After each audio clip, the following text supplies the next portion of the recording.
A arte de falar e fazer. Capítulo 5.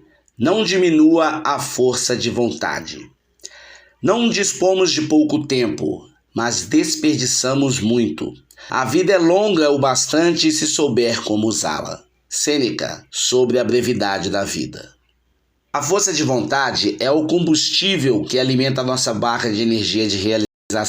Ela é essencial para vencermos a procrastinação, para tornarmos pessoas que realmente falam e fazem e finalmente chegarmos ao destino que tanto desejamos. No entanto, como vimos no capítulo anterior, a força de vontade é finita e tende a ir diminuindo conforme executamos as atividades do cotidiano. A nossa primeira tarefa, portanto, é evitar desperdiçá-la com hábitos que a diminuam desnecessariamente ao longo do dia, pois quanto menor for o nosso nível de energia, maiores são as chances de termos uma tarefa importante deixada para momentos em que nossa capacidade de realização não está adequada. O resultado disso, como vimos no capítulo anterior, é a procrastinação para uma tarefa menor, menos importante e mais fácil de ser realizada. O caminho contrário também é verdadeiro. Quanto maior a nossa barra de energia de realização, mais tarefas caberão dentro dela e, logo, mais disciplina, mais realização e menos procrastinação. Como consequência da investigação que venho realizando nos últimos anos, para ser capaz de construir esta obra para você, cruzando inúmeros estudos para entender quais são os principais elementos que interferem na nossa barra de energia realizadora, cheguei aos 3 principais diminuidores da nossa força de vontade. E confesso a você que essas descobertas me surpreenderam muito, especialmente porque são tão simples de resolver. Justamente por não termos aprendido as bases do funcionamento do nosso próprio organismo, especialmente do nosso cérebro, é muito comum que sejamos nós mesmos os principais sabotadores da nossa capacidade de realização. Por não nos atentarmos nem gerenciarmos os mecanismos fundamentais para a manutenção dos níveis de energia, desperdiçamos nosso estoque de força de vontade. E acredite, mesmo que hoje você se sinta que está muito distante do seu maior objetivo, regulando estes 3 elementos, você já perceberá uma melhora significativa na disposição para fazer o que precisa ser feito, para se tornar uma pessoa que domina a arte de falar e fazer. Em resumo, o que vamos trabalhar daqui para frente são mudanças simples na sua rotina para que sua barra de realização não diminua tanto ao longo do dia, para que você se mantenha produtivo por muito mais tempo, procrastinando menos. Espero que tenha conseguido me fazer claro na importância do que você está prestes a ver nas próximas linhas. Você está dormindo o suficiente? Antônio se deita para dormir. Passou um pouco das 23 horas e amanhã ele precisa acordar às 6. Para garantir que não vai se atrasar, ele coloca o despertador do celular na hora em que precisa se levantar. Infelizmente, ele não consegue dormir imediatamente. Rola para um lado e para o outro. Pega mais uma vez o celular que estava na cabeceira. Dá uma última olhada nas redes sociais e vê que não chegou nenhuma mensagem nova. Quando finalmente cai no sono, já é praticamente meia-noite. O despertador toca e a primeira sensação que o Antônio teve é que era um engano. Parecia que ele só tinha piscado os olhos e o despertador já estava tocando. Ele confere e se certifica de que realmente já são 6 da manhã. Ainda na cama, ele sente que parece que a noite voou e ele não descansou nada. A frase que vem à cabeça é: parece que não dormi nada. Ele ainda se sente mole, então resolve olhar um pouco o celular antes de sair da cama. Fica ali por uns 15 a 20 minutos, trocando de aplicativos de modo meio automático e aleatório, navegando entre redes sociais, aplicativos de mensagens e um outro site, até que, finalmente, toma coragem e senta-se na cama para começar o dia que ele tem pela frente. Antônio passará um dia, ou talvez alguns dias, em privação do sono, ou seja, ele dormiu menos do que o seu corpo realmente precisa e, como você já deve imaginar, esse é um dos maiores diminuidores da barra de energia de realização. Eu sei que há fases da vida em que somos obrigados a encarar rotinas muito intensas e que nos impedem de ter noites ideais de sono.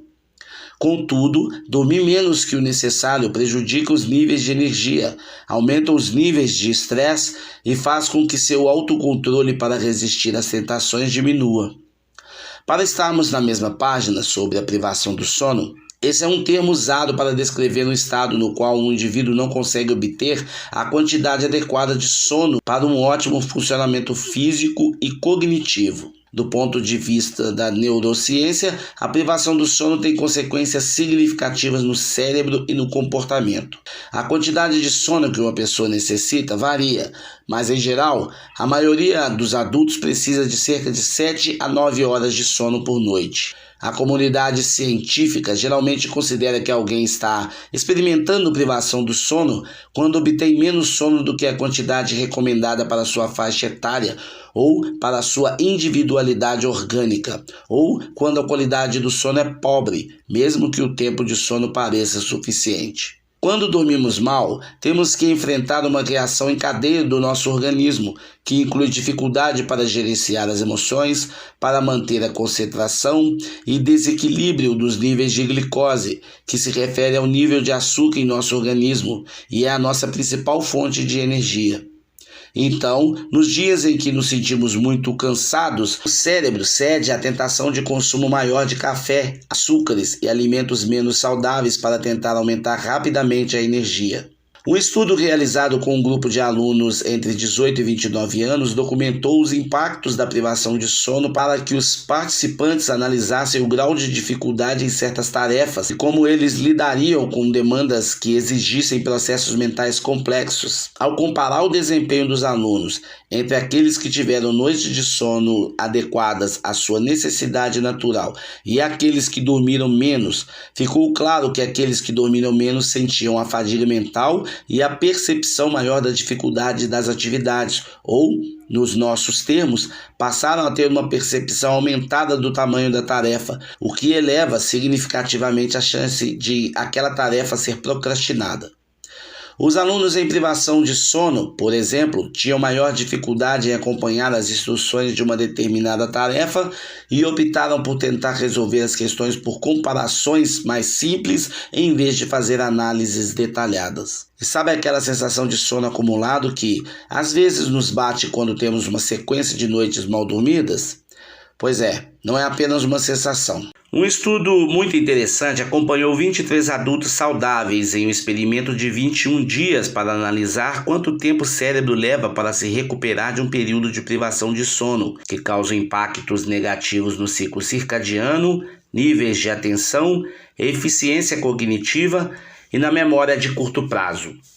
Nos primeiros 4 dias, eles estabeleceram a média que cada adulto dormia para estabelecer a base comparativa. Nos 10 dias seguintes, eles tiveram uma redução de 30% do tempo de sono que cada participante teria como necessidade natural. Os últimos 7 dias foram usados para analisar o tempo de recuperação do organismo. No estudo, ficou claro que uma semana não foi suficiente para a recuperação total dos níveis de energia dos participantes, entre os quais apenas um deles apresentou a reversão total dos indicadores para os mesmos níveis de referência no início do estudo. Esses dados mostram claramente que apenas uma noite de sono bem dormida está longe de ser o suficiente para compensar uma semana em que você dorme um pouco menos ou um pouco pior. Além disso, dormir menos do que 5 horas por noite pode aumentar nossas chances de desenvolver doenças crônicas, como apontou um estudo que analisou os dados de mais de 10 mil pessoas adultas com idades entre 50 e 70 anos e foram registrados pelos estudos de Whitehall, um importante marco científico que examinou a saúde de milhares de funcionários públicos britânicos e mediu a duração do sono dessas pessoas entre os anos de 1985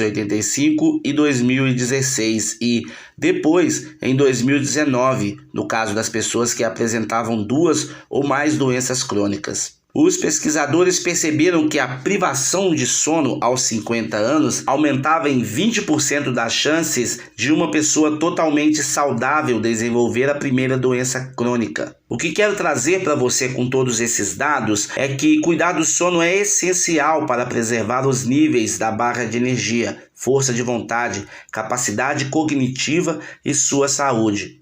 Você se lembra que a sua barra de energia é o seu maior combustível para vencer os desafios do dia a dia? Então, quando dorme mal, já começa o dia com uma barra de energia muito menor e com um potencial de redução muito mais rápido ao longo do dia. É praticamente como ir fazer uma viagem longa de carro com um tanque de combustível na reserva. Justamente porque o tempo de sono que você teve não foi o suficiente para regular o organismo, estabelecer os níveis de glicose, atenção e disposição. Seu próximo passo é entender qual é a sua demanda específica de sono. Vale dizer que é normal percebermos que a nossa demanda por descanso muda com o tempo. Quando eu, Jerônimo, era mais jovem, precisava de 7 horas de sono por noite. Isso era mais do que o suficiente para me manter bem disposto por praticamente todo o dia. Hoje, já preciso de 8.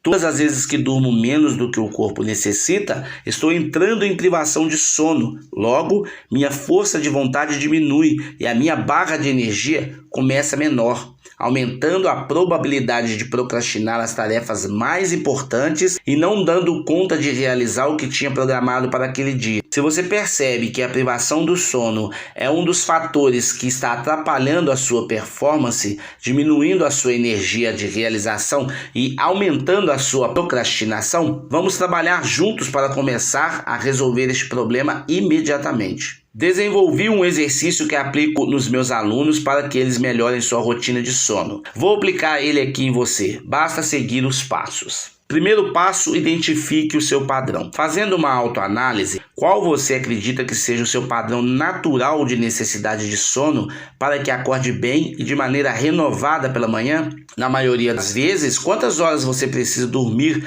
para acordar se sentindo bem para o dia seguinte? 7 horas? 8 horas? 9 horas? Segundo passo, analise sua rotina. Considerando a sua rotina da maioria dos dias, qual é o horário ideal para você acordar pela manhã? De modo que possa se sentir descansado e ter tempo para realizar sua rotina matinal. Terceiro passo, defina seus horários. Agora é hora de calcular o horário que você precisa dormir. Pegue a hora que você estabeleceu que deseja acordar e diminua pela sua quantidade de sono ideal para entender que horas você deveria estar dormindo. No meu caso, sou uma pessoa do tipo que precisa de 8 horas de sono e que levanta às 6 horas da manhã. Logo, preciso estar dormindo às 22 horas para que esteja descansado, renovado e pronto para o dia seguinte. E você? Escreva quais são os seus horários ideais. Preciso dormir às horas para conseguir dormir as horas de que preciso de sono. Quarto passo, reveja seus hábitos. Por último, para dormir no horário estabelecido, é fundamental que você tenha uma rotina de preparo que, idealmente, leva em consideração a última hora antes de ir para a cama. Em outras palavras, e considerando o meu caso como exemplo, preciso dormir às 22 horas para acordar às 6 horas da manhã e ter uma noite de sono reparadora. Listo para você os principais elementos que devem nortear sua última hora antes de dormir. Anote aqueles que você precisa melhorar para ter uma noite de sono reparadora. Não se assuste se precisar melhorar em todos os itens, pois infelizmente é o que acontece com a maioria dos alunos que chegam a mim. A ausência de telas, especialmente televisão, celulares e tablets. Procurar não se alimentar nessa última hora. Tomar um banho morno que possa relaxar você. Ir para a cama 15 minutos antes da hora marcada para dormir. Desligar completamente as luzes do ambiente em que você for dormir. Um estudo publicado em 2018 no International Journal of Public Health comprovou que o uso de telas pode prejudicar o seu descanso. Segundo a pesquisa, adolescentes que excedem 2 horas diárias de tela tiveram 20% mais chances de relatar dificuldades no início do sono. Um estudo publicado em 2020 na Nature and Science of Sleep concluiu que usar a tela do celular por 8 horas ou mais durante o dia, usar o celular por pelo menos 30 minutos antes de dormir após as luzes serem apagadas e manter o celular próximo ao travesseiro estão positivamente associados à má qualidade do sono.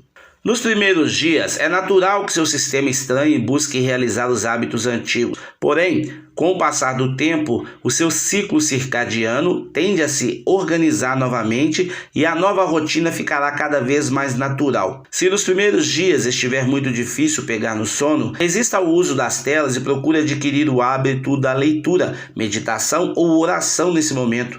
Acredite, se você ultrapassar a fase da resistência, quando menos perceber, estará dormindo melhor, na hora certa e de modo muito mais reparador. As respostas para essas perguntas vão deixar claro para você as mudanças que precisa se estabelecer na sua rotina. Resumindo, durma melhor para não diminuir sua barra de energia, o que vai fazer você procrastinar menos e realizar muito mais.